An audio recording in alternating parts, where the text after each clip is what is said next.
Alors, bien le bonjour. Les déjeuners Partage Espoir et Vie ont lieu une fois aux 2 mois. Et le but de ces déjeuners, c'est de faire entendre le témoignage d'une vie chrétienne et comment, par la puissance de Dieu, la vie a pu être transformée par la personne. Ce matin, on est heureux de recevoir comme conférencier M. Michel Dallaire. Et Michel va nous partager son histoire.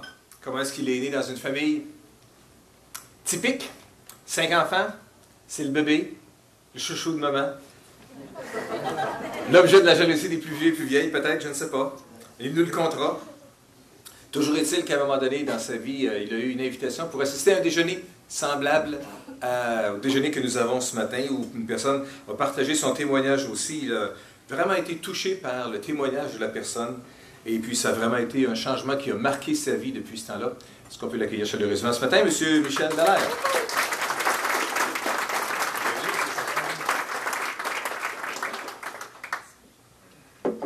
Alors, bon matin à tous et à toutes. Merci de vous être déplacés pour venir m'encourager ou entendre ce que moi j'ai à vous partager ce matin. Je dois vous dire que c'est ma première expérience, alors je vais peut-être avoir besoin d'un peu d'aide ou d'un peu de compassion, mais je vais faire de mon mieux pour que vous vous en rappeliez le plus possible, que ça puisse transformer votre vie aussi, comme la mienne a été transformée. Je dois dire merci à mon frère d'être là. Je suis vraiment content que tu aies accepté mon invitation. Alors, je suis né à Québec le 13 juin 1949, à Limoilou. Je suis, comme on le disait tantôt, je suis le dernier d'une famille de 5 enfants. Donc, le bébé, le chouchou, vous voyez que le bébé, il est bien porté aujourd'hui. J'avais 2 frères, 2 sœurs. Ce qu'on me raconte de mon enfance, de mes 5 premières années, c'est très vague, mais ce que mon frère me disait et ce qui inquiétait beaucoup ma mère, c'est que je ne parlais pas. Je n'ai commencé à parler qu'entre 4 ans et demi et 5 ans. Et apparemment, vous voyez, ça a bien changé. Mon frère me disait que c'était effrayant, là, le pourquoi du comment, puis toujours une question, toujours, je cherchais quelque chose, mais je ne savais pas quoi, mais il fallait que je sois intéressant. Alors, les 5 premières années, comme je vous disais, sont vagues, si ce n'est que le souvenir que je garde, et probablement que c'est un des plus beaux, c'est que mon père est très magasinier pour le CNR. Dans le temps, Via Rail n'existait pas. Donc, mon père travaillait à la gare du Palais, mais aussi, à l'occasion, il conduisait un camion dompeur qu'on appelle, et il allait livrer de la pierre concassée pour arranger les rails ou pour que ça aille mieux. Et à chaque fois, mon père appelait à la maison et il passait me chercher. J'ai tellement aimé ça que je disais à ma mère, mais je pense que j'aurais jamais dû commencer l'école parce que je m'ennuie de ça. Je ne peux plus aller avec mon père. Entre 5 et 10 ans, là, je peux vous dire que ça, je m'en rappelle. Le terrain du presbytère, le gazon autour de l'église, la rue, la ruelle, ça, c'était témoin de mes jeux avec mes frères, leurs amis. Moi, j'ai toujours fait partie de la gang. Mais ce que j'aimais aussi, j'avais mon petit côté relaxation. En avant de chez nous, l'autre côté de la rue, là, il y avait un gros arbre, un orme, là. Pas un homme, mais un orme. Et ma mère, je demandais à ma mère, elle me faisait un sandwich avec une bouteille de Kool-Aid, vous vous rappelez? Puis ceux qui ont sensiblement, et celles qui ont sensiblement mon âge, là, elle me mettait ça dans une bouteille de John Collin. Ça vous donne une idée, et ça, j'aimais bien ça. Alors, le temps a passé, puis en 1958, mes parents ont décidé qu'on déménageait, puis ils ont acheté une vieille maison sur la côte de Beaupré. La maison avait 175 ans, pour vous donner une idée, là. Il y avait une cloison entre la cuisine puis le salon, puis 2 toilettes dos à dos. Fait que, on a décidé, c'était à Château-Richer. Fait qu'avec mes parents, on l'a retapé par les soirs, puis on voyageait par le petit train de Sainte-Anne. Il y avait un petit train qui allait jusqu'à Malbaie dans le temps, puis on prenait le train à 4 heures l'après-midi, on allait travailler, puis on revenait le soir, puis le lendemain, la vie continuait, on retournait à l'école ou quoi que ce soit. On a fait ça jusqu'au temps du déménagement au mois de juillet. Puis là, en juillet, ben, c'est la vie à la campagne qui lui est apparue en pleine face. Là, j'avais 10 ans. Ça fait que je dois vous dire que pour les gens de la ville, là, les cultivateurs, les tracteurs, les étables, les veaux, les vaches, les chevaux, et ça faisait partie du quotidien. L'été puis l'automne ont passé. Puis le premier hiver campagnard aussi. Ça, c'est arrivé, puis quand ça frappe, laissez-moi vous dire qu'en campagne des années 60, ça frappe. Alors, pour vous donner une idée, là, notre maison était située à 250 pieds de l'avenue Royale. Il n'était même pas question de pelleter l'hiver, ça n'avait aucun bon sens. Juste le vent, là, ça faisait peur au monde. Alors, le banc de neige au côté de la maison, là, pour nous permettre de voyager, il y avait 17 pieds. Mon père est obligé de faire des marches pour être capable de se rendre sur le dessus pour qu'on puisse se rendre au chemin, parce que mon père, l'hiver, il avait un garage sur l'avenue Royale, puis il mettait son auto là.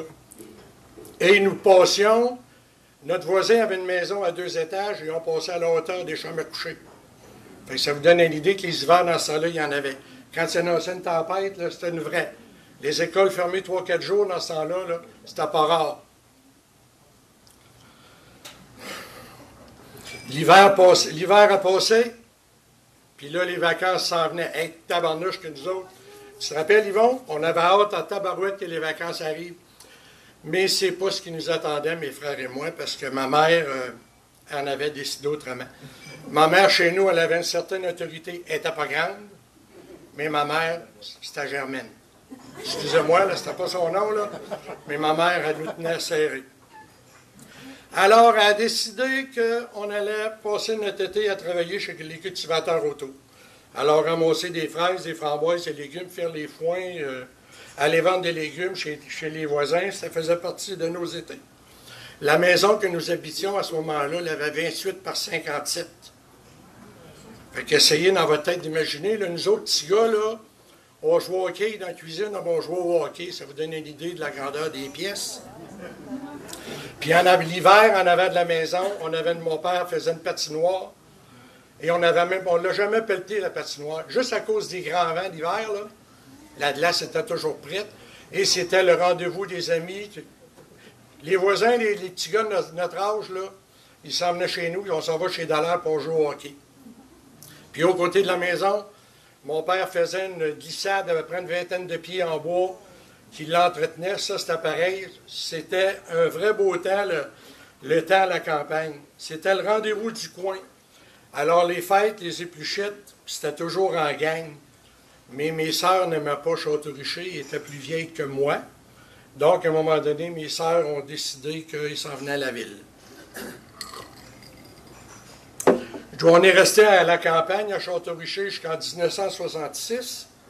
Puis je dois vous dire que je garde d'excellents souvenirs de Château-Richer. On est revenu en ville parce que mon père travaillait à Charny et il trouvait difficile le voyagement entre Charny et Château-Richer. On est revenu, moi j'étais en âge, je me trouvais un emploi, j'avais 16 ans. Donc j'ai été engagé au journal Le Soleil, où j'ai travaillé pendant 26 ans dans 5 départements différents.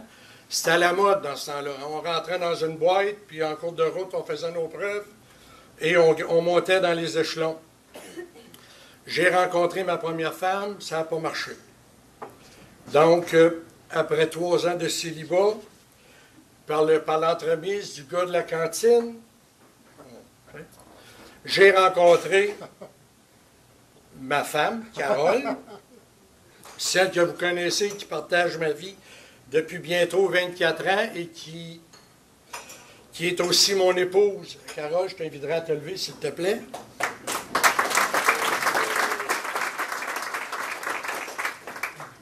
Je dois aussi vous dire que quand j'ai connu Carole, elle avait une fille de 10 ans qui s'appelle Mélanie. Mélanie, aujourd'hui, est âgée de 33 ans. Puis je dois vous dire aussi que quand j'ai vu Carole en haut de l'escalier, pour moi, c'était un coup de foudre, un vrai de vrai. Ceux qui n'ont pas connu ça, là, ou qui le connaissent, ils savent de quoi je parle. Et moi, quand j'ai demandé, je ne sais pas comment vous dire ça, là, moi, je voulais, pour une fois dans ma vie, que ce soit la femme qui fasse les premiers pas, et c'est exactement ce qui est arrivé. Parce que c'est vraiment Carole, quand je l'ai vu en haut de l'escalier, qui avait appelé pour qu'on se rencontre et qu'on aille casser la croûte. Et vous voyez, ça fait 24 ans qu'on est ensemble. Alors, pour venir à mon travail au soleil, moi, je dois vous dire que j'ai eu une période heureuse, mais quand j'ai été transféré au département des prêtres, j'ai vraiment eu un conflit qui a duré une bonne dizaine d'années avec le contremaître. Alors, à un moment donné, j'en ai eu assez, un problème de personnalité.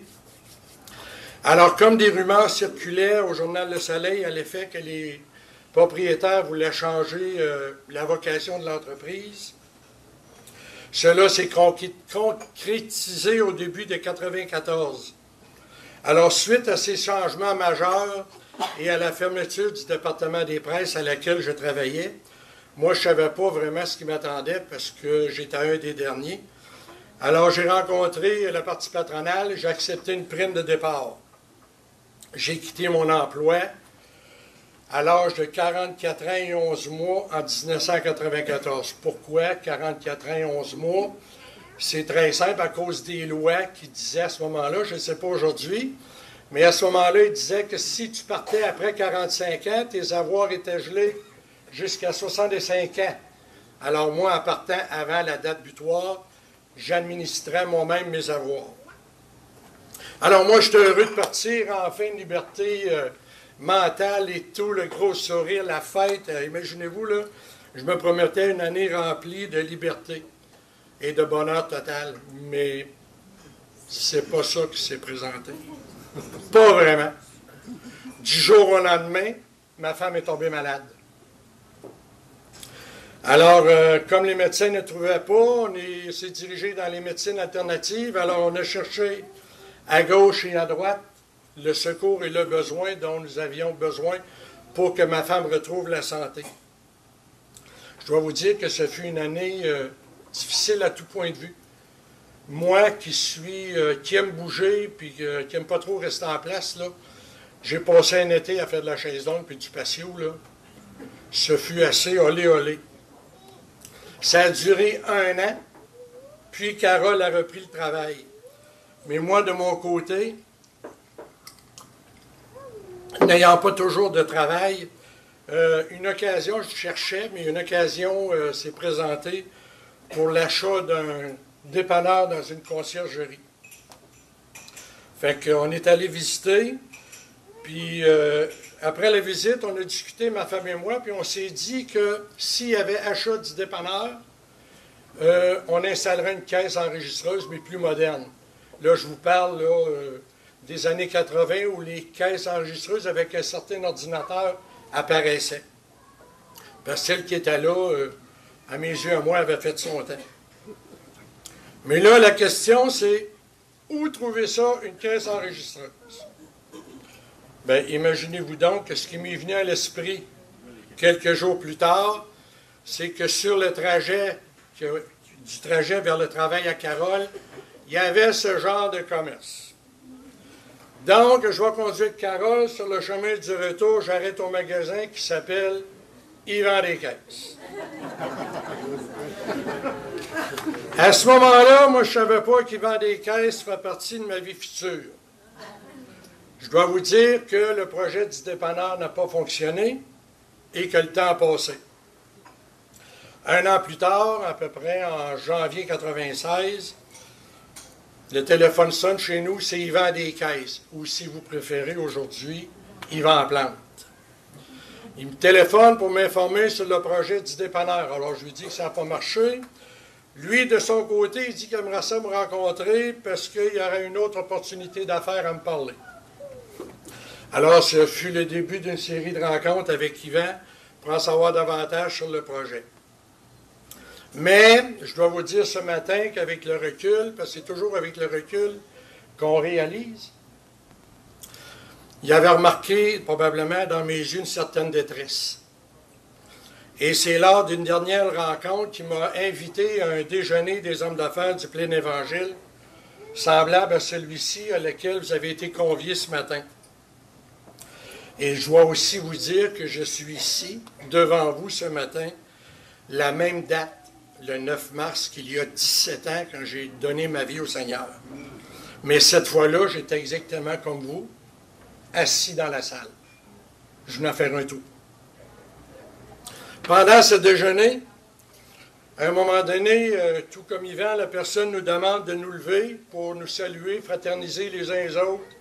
Et le chant qui est à l'honneur, c'est « Je t'aime de l'amour de Jésus ». Tout le monde se lève.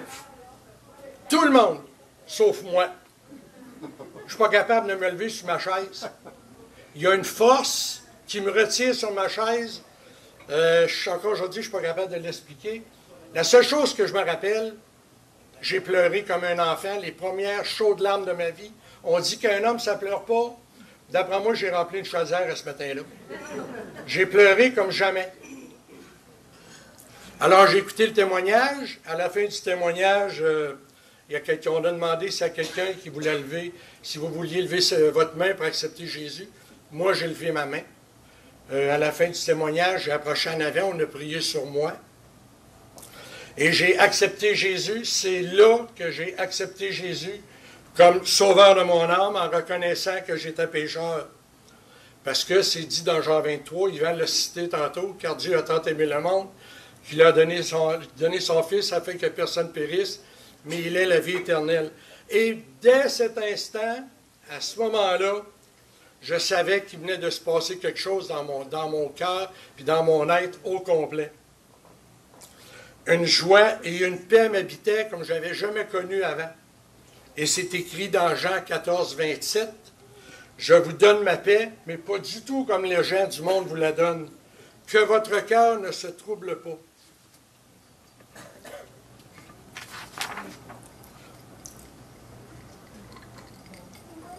Suite à ce déjeuner, Yvan m'a invité à aller au Carrefour chrétien de la capitale le lendemain matin. C'est là que Yvan allait.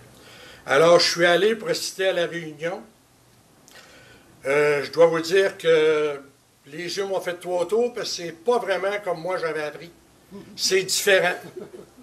Les gens étaient debout, ça chantait, les mains en l'air, en tout cas. Je dois vous dire que j'avais certaines réserves que j'ai partagées à Yvan, mais vous savez, les intermédiaires dans la vie, c'est pas toujours bon. Alors, pour savoir si j'étais vraiment à la bonne place, je me suis donné une chance. Je suis retourné le dimanche après.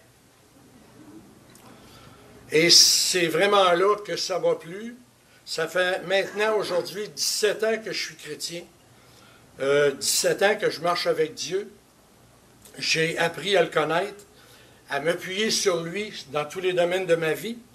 Je vous dis que ce n'est pas toujours facile, mais ça se fait. C'est une question de discipline. Dans n'importe quoi qu'on entreprend aujourd'hui ou qu'on décide.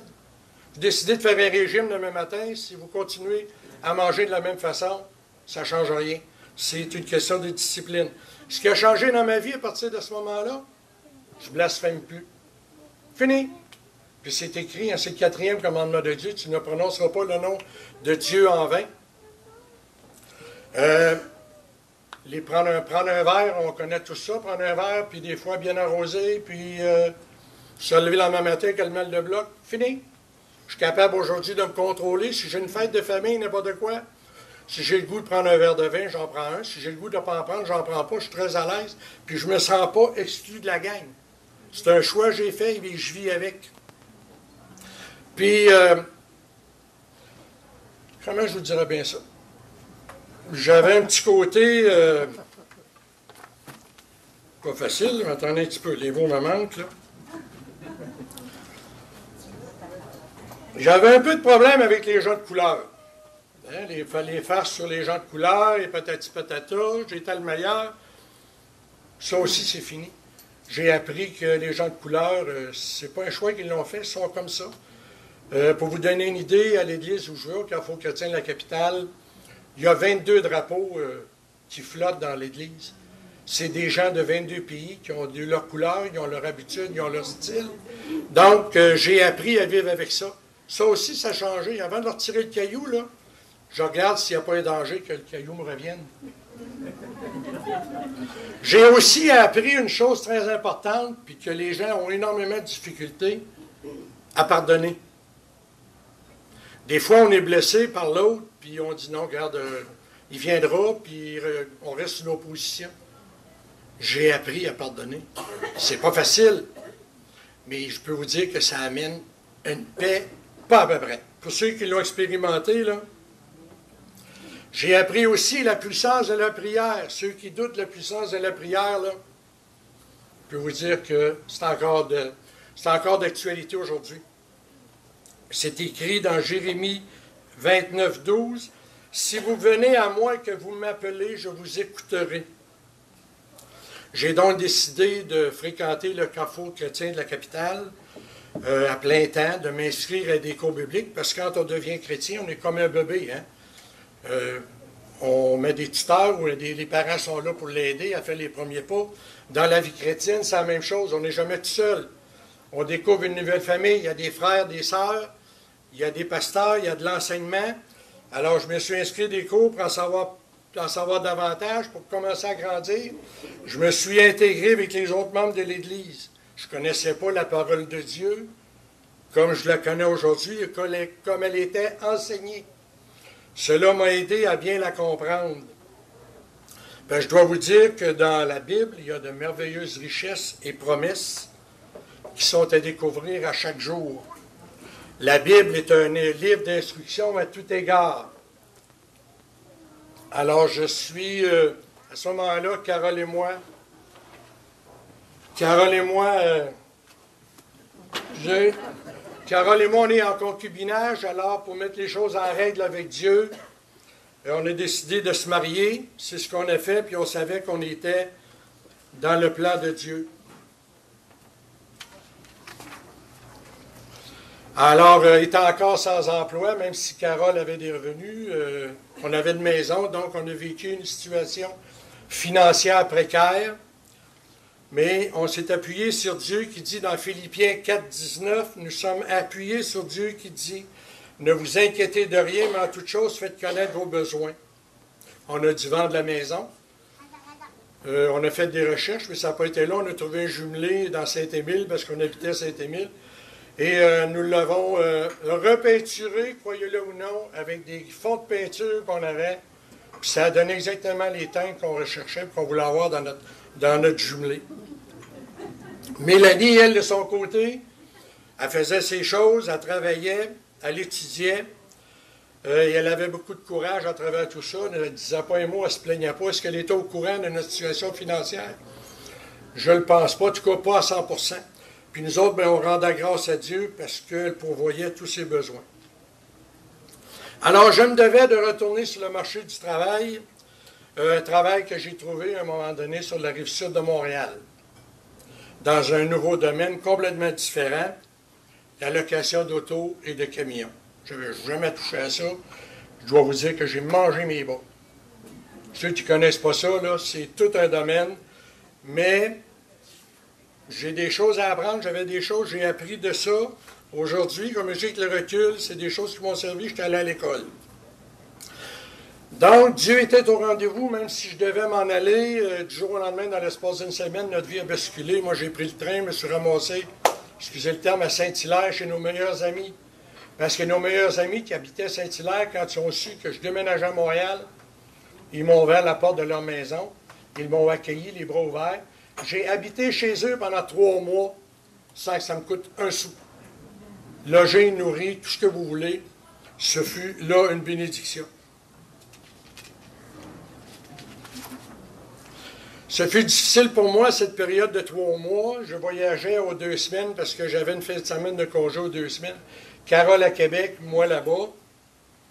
Après 3 mois, on a demandé une confirmation à Dieu si je devais revenir ou si je devais rester là-bas. Puis dans le lendemain ou dans la même semaine, mon patron me disait de me chercher un logement dans la région. Donc, on cherche. Carole prend une semaine de congé, on ne trouve pas. Moi, avant le temps qu'elle vienne, j'avais visité une maison, mais écoutez, la maison, là, moi, elle me plaisait pas, là. Fait que samedi après-midi, moi, je suis au travail. Carole, elle retourne visiter la maison avec Diane, notre meilleure amie. Elle revient à la course. Elle dit, Michel, on a une demi-heure pour se décider. La maison que tu n'aimes pas, dis-moi, je l'aime. Fait que c'est correct, on l'a loué. Ah oui. Écoutez, on a habité pendant 9 ans à Saint-Bruno, une maison de 30 par 50. On est 2. La cuisine, le salon a 15 par 30. La cuisine, j'ai 47 panneaux d'armoire. La plus petite chambre à coucher, 13 par 15. On est deux dans ça avec un chien. On ne voulait pas se débarrasser de notre chien, fait que voyez-vous encore là, le Seigneur est au rendez-vous. On a habité cette maison-là pendant 9 ans. Les 3 premières années, aucune augmentation. Et c'était la propriétaire, c'était une musulmane. On s'est liés d'amitié avec. On a partagé ses problèmes, ce qu'elle vivait. On a prié ensemble. On lui a même donné une Bible dans sa langue. Et elle m'a dit une journée, vous savez, M. Dallaire, quand on a des bons locataires, on en prend soin. Et elle nous a dit plus tard, quand je suis venu visiter ici, parce que la maison était vendue, elle dit, quand je suis venu visiter la première fois avant de l'acheter, là, elle dit, je savais que c'était des gens extraordinaires qui vivaient ici. Nous fréquentions à cette époque l'église d'Ottoburn Park, c'était tout un changement, là. C'est une église de 30 personnes. Tu regardes le dimanche matin, quand tout le monde est là, il y en a 30, il y a plus de bancs vides qu'il y a de gens. Mais je me suis intégré, je me suis impliqué à l'église, je suis allé à l'école, je vais vous dire ça, avec le pasteur. J'ai occupé différents ministères, la vie était belle. Puis une journée, la maladie s'est installée. Elle est venue se visiter royalement. Un mal de genou est apparu. Alors j'ai commencé à tirer de la patte. Après ça, j'ai eu une canne. J'ai eu un DBG pour être capable de vivre, parce que là, les médecins ne trouvaient pas. Hein. J'ai été un cas exceptionnel, je servais de cobaye. Nommer tous les spécialistes, là, je les ai tous faits. Alors, je n'ai pas qu'avoir une qualité de vie, comme je vous dis, je me suis acheté des béquilles, c'est avec ça que je réussissais à vivre, et je dois vous dire que malgré que je tirais de la patte avant d'avoir les béquilles, j'ai continué à travailler. Je boitais, là, et j'ai jamais manqué une journée d'ouvrage. Alors, la maison, comme je vous dis, la propriétaire, elle l'a vendue. Puis là, on est revenu une journée de congé à Québec. Puis là, c'était les augmentations, puis les augmentations faramineuses. Fait que là, un déménagement s'imposait. Fait que là, Carole, il lui restait la dernière année de son travail à faire. Carole travaillait à la Régie de l'assurance maladie du Québec, mais à Montréal. Donc, elle a demandé à sa patronne à Québec si elle pouvait venir finir son année à Québec. Et la demande fut acceptée. Alors moi, j'ai quitté mon emploi, puis on s'est occupé de... Quand je dis on, c'est pas vrai, je dois vous dire la vérité.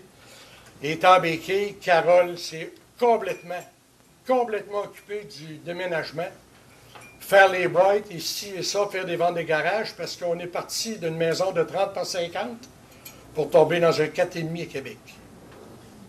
Fait que Carole s'est démenée parce que moi, je n'étais pas capable de rien faire. La seule chose que j'ai pu faire, c'est conduire le camion sur la route entre Montréal et Québec. Puis, je dois vous dire que des amis, là, on en a, hein, quand ça arrive des choses comme ça. Il y a 15 personnes qui sont venues m'aider à charger le camion à Saint-Bruno.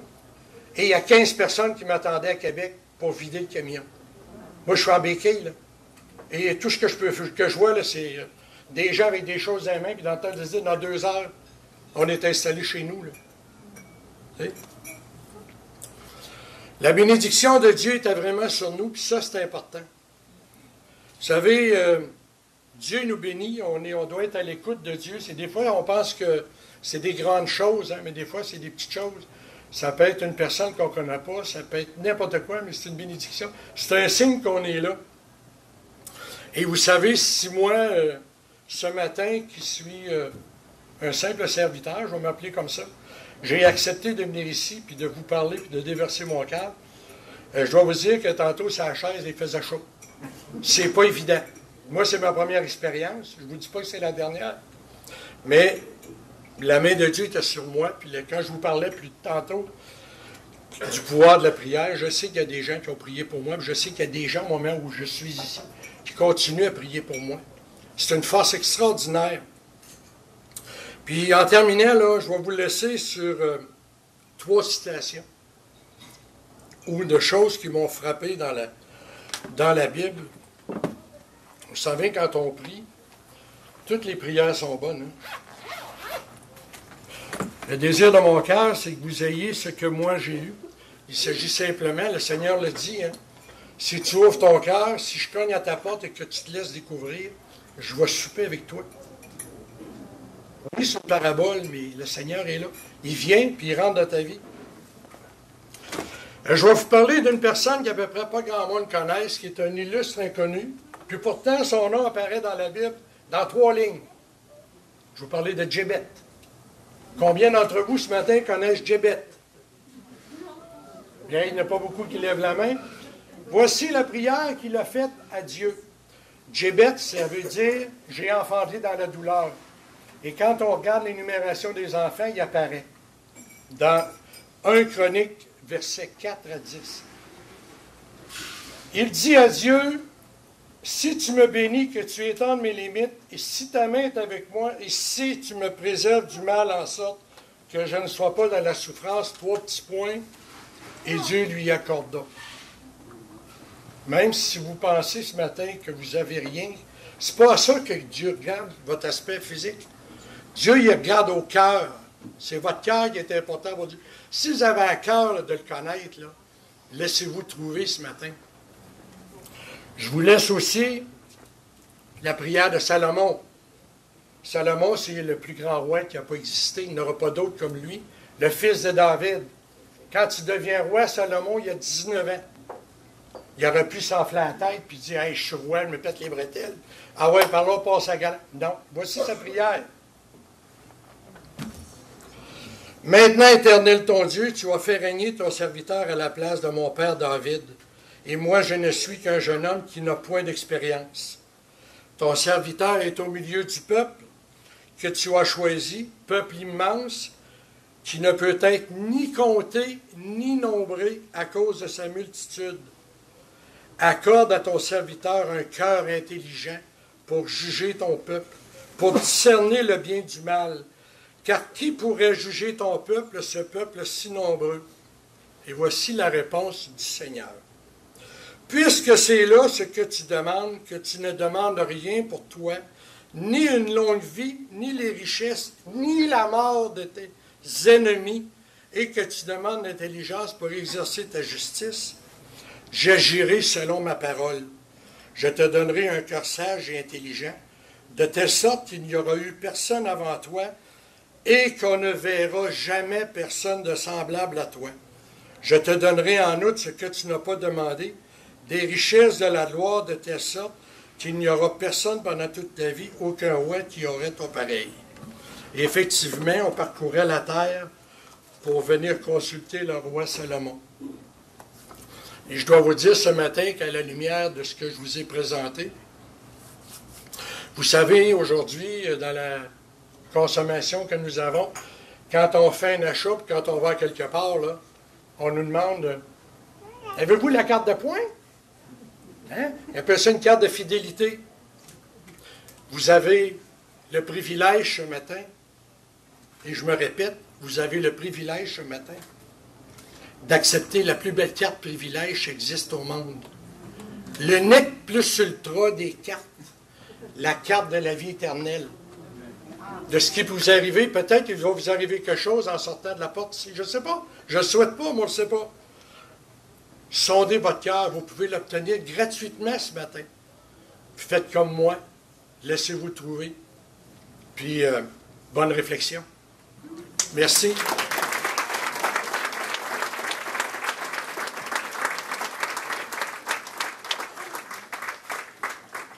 Merci beaucoup, Michel, de nous avoir partagé ton histoire comme cela et nous avoir raconté ce qui t'est arrivé dans ta vie. Et je veux juste vous inviter à lire la lettre d'amour qui vous a été donnée ce matin et que vous puissiez poursuivre votre recherche pour connaître Dieu. J'inviterai juste Marianne à venir à ce moment-ci. J'aimerais juste, on va faire une chose, s'il vous plaît, juste courber nos têtes, fermer nos yeux à ce moment-ci. Et simplement réfléchir à ce que Michel a dit sur l'importante carte privilège qui peut nous être présentée gratuitement aujourd'hui. La vérité, c'est que la Bible nous dit que celui qui a le Fils a la vie. Il y a 4 éléments importants que j'aimerais juste souligner ce matin. D'abord, c'est que nous sommes perdus. La Bible nous dit que tous ont péché et sont privés de la gloire de Dieu. Chacun, c'est notre condition. On réalise tous, si on veut être honnête avec nous-mêmes, qu'on n'est pas le pire des méchants sur la face de la terre, mais qu'on n'est certainement pas le plus grand des saints dans le ciel non plus. On sait nos imperfections, on connaît nos défauts. La vérité, c'est que Jésus est venu pour nous sauver. Jésus-Christ est venu dans le monde pour sauver des pécheurs.